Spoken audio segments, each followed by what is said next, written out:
इमरान खान जिंदा हैं और इसका सबूत लेकर आई हैं उनकी बहन उज़्मा खान। उज़्मा आज अदियाला जेल में अपने भाई इमरान से मिलकर आई। उज़्मा ने कहा कि इमरान सेहतमंद हैं लेकिन गुस्से में हैं।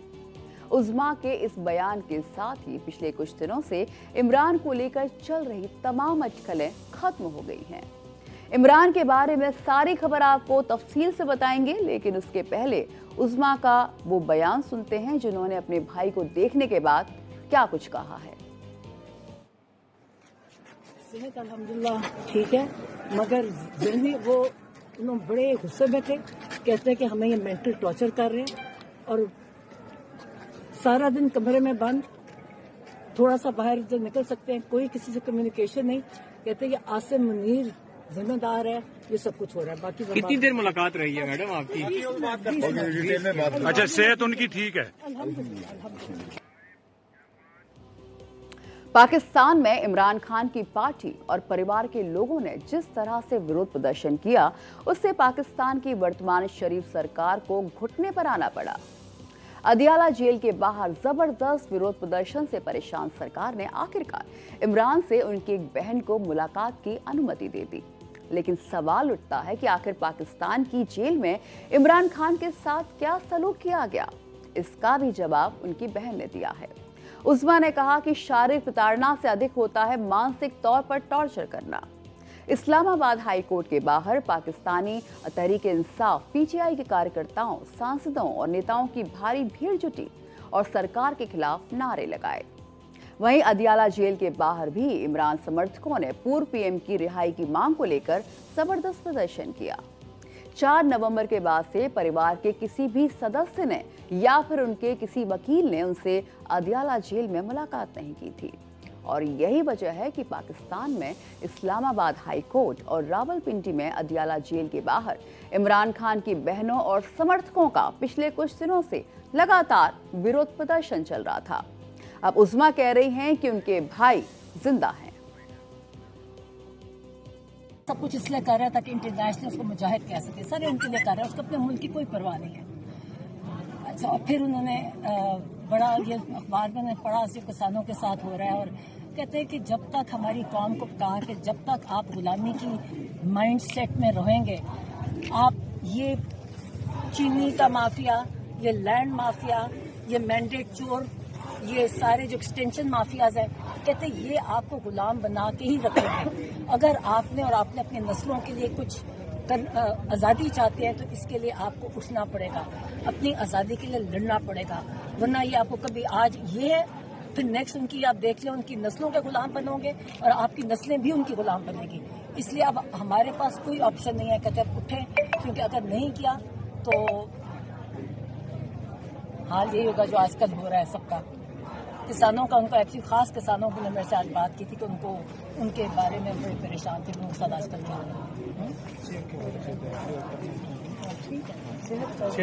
सेहत के बारे में ये बताएं, सेहत के बारे में क्लियर करें, सेहत के बारे में बता दें। माशाल्लाह ठीक थी, गुस्से में थे, डिस्टर्ब इस तरह थे कि गुस्से में इसलिए थे कि इन्होंने आइसोलेशन, कहते हैं ये फिजिकल टॉर्चर से मेंटल टॉर्चर ज्यादा बुरा होता है। और इवन आप अगर ह्यूमन राइट्स के जो आप रूल्स देखें ना, उसमें ये भी टॉर्चर नहीं कंसिडर होता है जो आजकल कर रहे हैं। तो अगर हमारे ऊपर कोई कानून और आइन नाफिज नहीं है तो हम भी फिर हर कानून और आइन से आजाद हो जाएंगे। मैडम आपने उन्हें बताया कि हम अपना लाएमल बता देते हैं कि देखें जो आज मेरी बहन ने आके बताया है कि इमरान खान कितने अपसेट हैं। इन्होंने बड़े तरीके से पिछले 8 महीनों से इमरान खान को आहिस्ता आहिस्ता आइसोलेट, 1 साल से आइसोलेट करना शुरू किया। पहले इन्होंने पॉलिटिकल लोगों को बंद कर दिया जुमेरात के दिन। तो सुना आपने, भाई इमरान खान से मुलाकात के बाद डॉक्टर उज़्मा ने मीडिया से बातचीत में कहा कि इमरान खान ठीक हैं, उनकी सेहत अच्छी है। इमरान को अकेले कैद में रखा गया है, लेकिन उन्हें मानसिक रूप से प्रताड़ित किया जा रहा है, जिसके लिए उन्होंने असीम मुनीर को जिम्मेदार ठहराया है। ये मुलाकात रावलपिंडी के अदियाला जेल में हुई, जहां पर इमरान खान को अगस्त 2023 से कई मामलों में बंदी बनाया गया है। आपको बता दें कि बीते कई दिनों से ना तो इमरान खान की कोई तस्वीर सामने आई है और ना ही उनसे मुलाकात के बाद किसी ने उनके सही सलामत होने का भरोसा दिया था। पूर्व प्रधानमंत्री को लेकर चल रहे प्रदर्शन के बीच एक खबर भी जोर पकड़ रही है कि खैबर पख्तूनख्वा में इमरान खान की पार्टी की सरकार को बर्खास्त कर राज्यपाल शासन लागू किया जा सकता है। दरअसल खैबर पख्तूनख्वा के सीएम सोहेल अफरीदी भी इमरान को रिहा करने के प्रदर्शन में जोर शोर से अपनी आवाज उठा रहे हैं।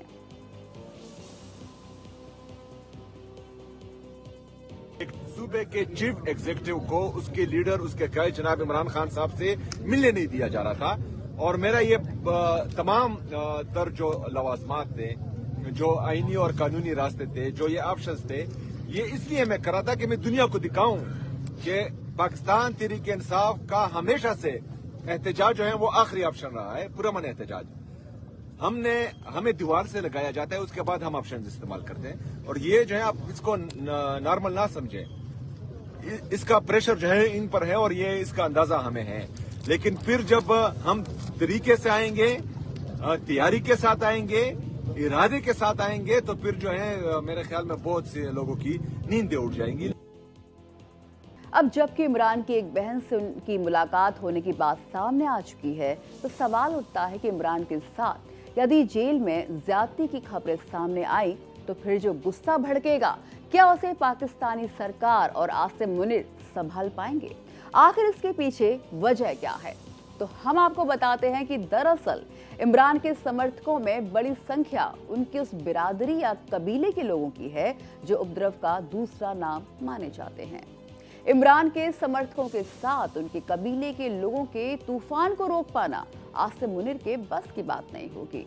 और इन सवालों के जवाब खोजते हुए इमरान खान के पाकिस्तान के एक खास इलाके और कबीलाई लोगों में मजबूत पकड़ की बात हम आपको बताने जा रहे हैं, जिनके गुस्से से पाकिस्तानी सेना भी डरती है। दरअसल इमरान का नाता उसी नियाजी कबीले से है जिसे पाकिस्तानी सेना भी कांपती है। इमरान का जन्म 1952 में खैबर पख्तूनख्वा मियांवाली में नियाजी कबीले में हुआ था। उनके पिता शेरमनखेल वंश के पश्तून नियाजी कबीले के वंशज थे। सैकड़ों साल पहले नियाजी कबीला अफगानिस्तान से आकर खैबर पख्तूनख्वा के मियांवाली इलाके में बस गया था। आज भी दोनों देशों में फैले इस कबीले के लोगों के बीच एक सद्भाव कायम है। लड़ाका ट्राइब है नियाजी कबीला। नियाजी खुद को खूंखार लड़ाका मानते हैं। ये हमेशा युद्ध के लिए तैयार रहने वाले लड़ाके माने जाते हैं। उनका इतिहास भी कुछ इस तरह का ही है। इन दिनों खैबर पख्तूनख्वा के कुर्रम जिले में पाकिस्तानी सेना और अफगान तालिबान के बीच रह रहकर झड़प हो रही है। दोनों तरफ के लोग एक ही नियाजी कबीले के लोग रहते हैं और इनके बीच महज दो देशों को अलग करने वाली सीमा की एक लकीर खींच दी गई है। बाकी सांस्कृतिक रूप से दोनों तरफ के लोग एक हैं और इन लोगों पर इमरान की पकड़ काफी मजबूत मानी जाती है। इमरान खान की नियाजियों के साथ साथ अन्य पश्तूनों पर भी अच्छी पकड़ मानी जाती है। इसीलिए इस पश्तून कबीले से उलझने से पहले पाक सेना को भी बार बार सोचना पड़ रहा है। अफगानिस्तान और पाकिस्तान के पश्तूनों को दुनिया का सबसे बड़ा मुस्लिम कबीला माना जाता है। यहाँ पर कम से कम 30 प्रमुख जनजातियां और अनगिनत उपजातियां और कुल हैं। नियाजी इनमें से एक है। पश्तून एक विशाल भौगोलिक क्षेत्र में फैले और सामाजिक, आर्थिक, राजनीतिक, जनजातीय और भाषाई मतभेदों से बचे हैं। फिर भी पश्तून एक विशिष्ट पहचान की भावना साझा करते हैं। पश्तूनों की पहचान की 4 बातें अहम हैं: विरासत, इस्लाम, पश्तून वाली सम्मान संहिता और भाषा। और यही वजह है कि जेल से इमरान ने संदेश भी भेजा है कि मैं आप लोगों को प्रस्ताव देता हूं कि मुझे पैरोल पर रिहा कर दें और मैं आपके लिए अफगानिस्तान की समस्या का समाधान